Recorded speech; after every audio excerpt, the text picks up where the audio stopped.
રાજકોટમાં ચોંકાવનારી ઘટના બની છે। અહીંયા 34 વર્ષીય મહિલા પર એસિડ એટેક કરવામાં આવ્યો। મંગેતર અન્ય સાથે ભાગી જતા એસિડ એટેક થયો। રાજકોટના સોખડા ગામનો આ બનાવ છે।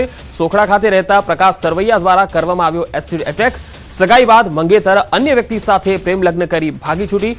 યુવાને બંદૂક રાખી અને એસિડ એટેક કર્યો। મહિલાને સારવાર માટે હોસ્પિટલ ખસેડાઈ છે। કુવાડવા રોડ પોલીસ સ્ટેશન ખાતે મોડી રાત્રે ફરિયાદ નોંધાઈ છે।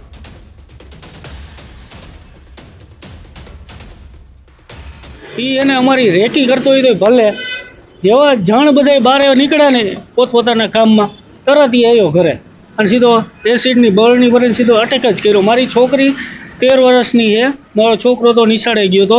13 વર્ષની છોકરી હતી ને, એને શું ખબર કે આ કદાચ મગજ બહેણે, એટલે એને હું કરવા તો ધાર્યું છે કે છોકરી પહેલાં તો છોકરીને જ એને ટાળી નાખવાની જરૂર, એના માથે નાખવાનો હતો। સુરતમાં ચોંકાવનારી ઘટના બની, જ્યાં 1 વર્ષની બહેનની 13 વર્ષના ભાઈએ હત્યા કરી નાખતા ખળભળાટ મચી ગયો।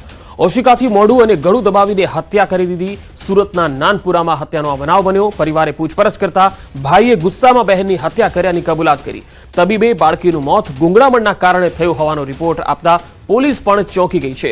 હત્યારો 1 વર્ષ પહેલા મુંબઈથી સુરત માસીના ઘરે આવ્યો હતો। 1 વર્ષીય દીકરી રડારડ કરતી હોવાથી માસિયાઈ ભાઈ કંટાળી ગયો હતો।